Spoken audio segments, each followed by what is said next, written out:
বন্ধুরা, আজ আমি একটা নতুন রেসিপি নিয়ে এসেছি, পাঁপড়ের রেসিপি। পাঁপড় অনেকেই ঝাল ভাজা অনেক রকম খেয়ে থাকো তোমরা, কিন্তু আজ আমি যে নতুন পাঁপড়ের রেসিপিটা তোমাদেরকে দেখাবো, তোমরা কিন্তু পুরোটা দেখবে। ঘরে মাছ ডিম না থাকাকালীন পাঁপড়ের রেসিপিটা এমনই বানাবো, দেখতে পুরো ডিমের আমলেটের মতো লাগবে। তুমি ডিমে অন্যজনকে দিলে ভাববে যে ডিমের আমলেটই দিয়েছি, নিরামিষ রেসিপি, কিন্তু সে খেতে যখন দেখবে এই ডিম না পাঁপড়, কিন্তু পাঁপড়ের এই রেসিপিটা দারুণ স্বাদের একটা রেসিপি হবে। তুমি গোটাটাই দেখতে থাকো। আশা করি এই পাঁপড়ের রেসিপি তোমরা খাওনি, দেখোনি। আমি কিভাবে রেসিপিটা বানাই তোমরা পুরোটা দেখতে থাকবে, শুরু থেকে শেষ পর্যন্ত।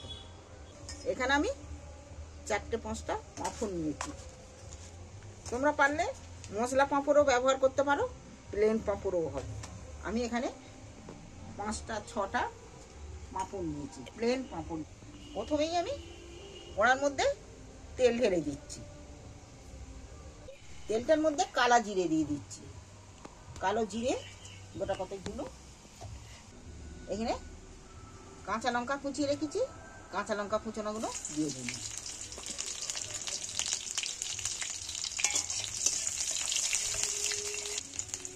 এখানে 2টো টমেটো কেটে রেখেছি, কিছুটা টমেটো এর মধ্যে তুলে দিচ্ছি।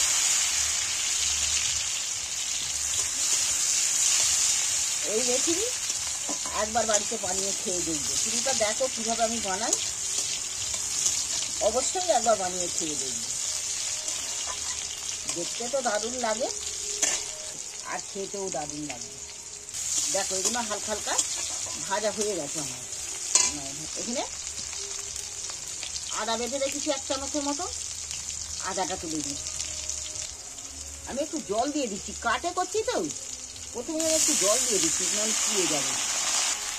1 চামচ ধনে গুঁড়ো দিচ্ছি, 1 চামচ জিরে গুঁড়ো দিচ্ছি, সামান্য একটু হলদি দিয়ে দিচ্ছি, স্বাদ মতো আমি নুনও দিয়ে দিচ্ছি। এইবার আমি মশলাটাকে একটু কষিয়ে নিচ্ছি। তোমরা যদি ঝাল খাও তাহলে এতে গুঁড়ো লঙ্কাও ফের দিতে পারো, কিন্তু আমি এতে খুব কাঁচা লঙ্কাগুলো খুব ঝাল, 3-4টা কাঁচা লঙ্কা দিয়েছি। এখানে আমি 2টো আলুকে সেদ্ধ করে নিয়েছি, সেদ্ধ করে ছাড়িয়ে নিয়েছি। আলু 2টোকে আমি ভেঙে এর মধ্যে দিয়ে দিচ্ছি।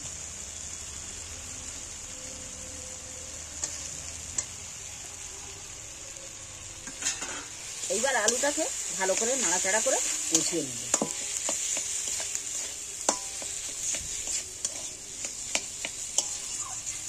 খুন্তির সাহায্যে যে ডেলাগুলো আছে, খুন্তির সাহায্যে আমি ভেঙে দিচ্ছি, দিয়ে একটু মাখা মাখা মতো করে দিচ্ছি। দেখো এরপর এবার আমি এখানে 100 গ্রাম পনির নিয়েছি। পনিরটাকে এই চাঁচুড়ি দিয়ে আমি একটু চেঁচে দেবো।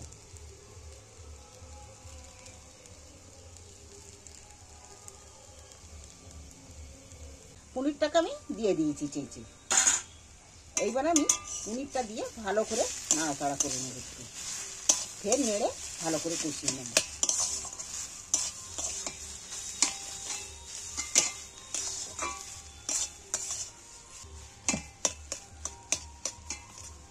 এটা অনেকটাই শুকনো শুকনো হয়ে গেছে।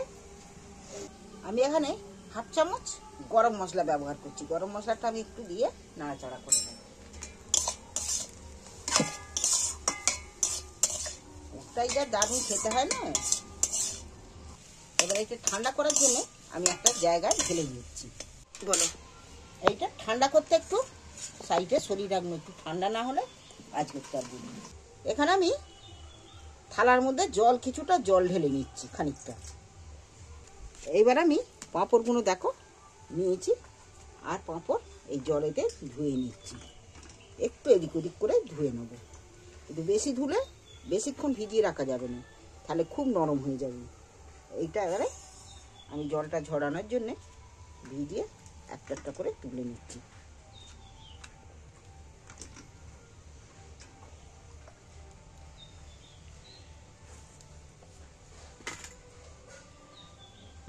পাঁপড়গুলো সবগুলো তুলে নিয়েছি। দেখো পাঁপড়টা জলে যে নিয়েছিল নরম হয়ে গেছে। এইবার আমি এখানে এই পুর খানিকটা আমি এখানে সাইজ করে দিয়ে দিচ্ছি।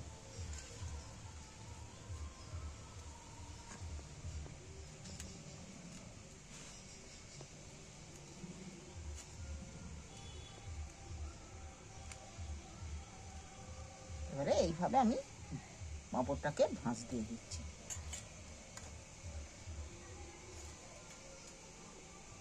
পাঁপড়টা এইভাবে ভাঁজ দিতে গেলে যদি তোমাদের ভেঙেও যায় অসুবিধে নেই। ছোটো করে দিলে কেমন কি হতো? এখানে আমি কড়ায় তেল ঢেলে দিচ্ছি, অল্পই তেল দিচ্ছি। এবার এই পুর ভরা পাঁপড়টাকে আমি আস্তে আস্তে তেলের মধ্যে দিয়ে দিচ্ছি।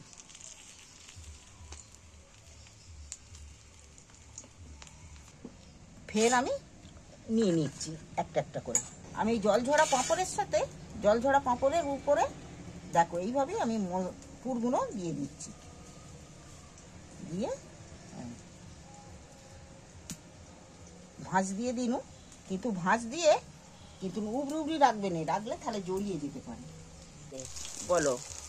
একটা একটা করে উল্টে দিন, কিন্তু উল্টো পিঠগুলো একদম মচমচে হয়ে গেছে। বলে দাও। এইভাবে ফের ভাঁজ দিয়ে দিচ্ছি।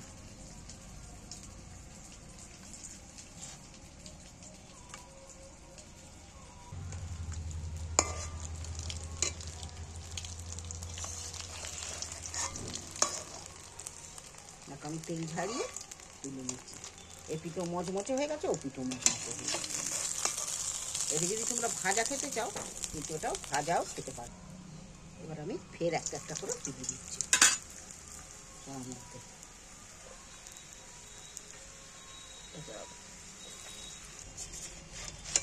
আমি ফের একটা একটা করে উল্টিয়ে দিচ্ছি। দেখছো উল্টো পিঠগুলো কিন্তু মচমচে করে ভাজা হয়ে গেছে।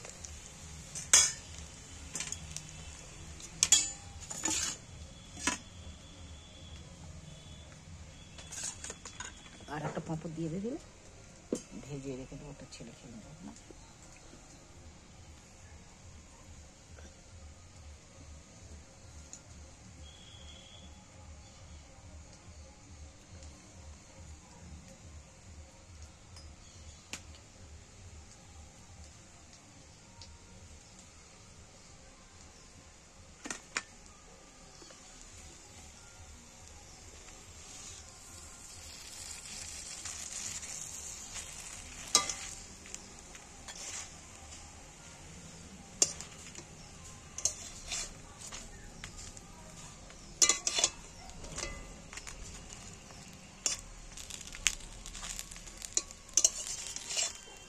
এটা কিন্তু তোমরা এই মামলেট ভেবে ডিমের আমলেট ভেবে ভাজাও খেয়ে নিতে পারবে।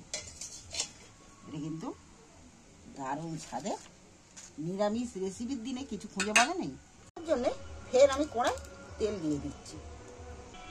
গোটা জিরে গোটা কথায় দিয়ে দিচ্ছি। নিরামিষই কিন্তু আমি এটা মশলা বেশি কিছু মশলা ব্যবহার করছি না। এখানে একটা টমেটো কাটা আছে, টমেটো কাটাটা তুলে দিই। টমেটোটাকে ভেজে নিচ্ছি, দেখে না কাঁচা গন্ধ ছাড়ে। এবার আমি পরিমাণ মতো হলুদ দিচ্ছি। আমি কিন্তু এখানে লঙ্কা খুব কমই ব্যবহার করছি, তোমরা যেমন ঝাল খাবে সেরকম দেবে। ঝালটা কিন্তু তোমাদের ব্যাপার, তোমরা যদি ঝাল খেতে ভালোবাসো তাহলে ঝাল দেবে।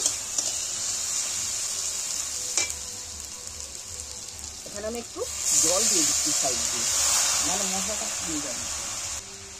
এখানে 1/2 চামচ ধনে গুঁড়ো, এখানে 1/2 চামচ জিরে গুঁড়ো। এবার মশলাটা স্বাদ মতো নুন দিচ্ছি। এবার আমি ভালো করে একটু মশলাটা কষিয়ে নেব।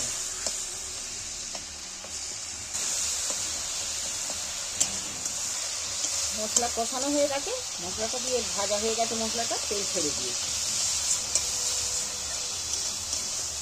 আর এই রেসিপিটা বানাতে গেলে একটু জল বেশি দিতে হবে, কেন পাঁপড়ের মধ্যে জল টেনে নেয়। আর এই রেসিপিটা ঠিক মাখা মাখা মতন হবে, তবেই এই রেসিপিটা ভালো লাগবে খেতে। এখানে আমি জল দিয়ে দিচ্ছি। জল একটু বেশি পরিমাণে জলটা দিচ্ছি।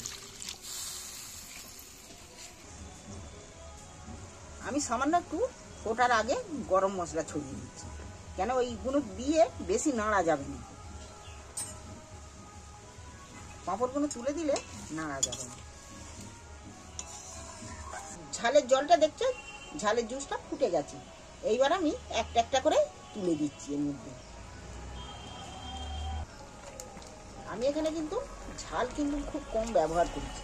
তোমরা যদি ঝাল খেতে চাও, ঝাল কিন্তু তোমরা দিতে পারো। 6টা পাঁপড়ই এতে তুলে দিচ্ছি।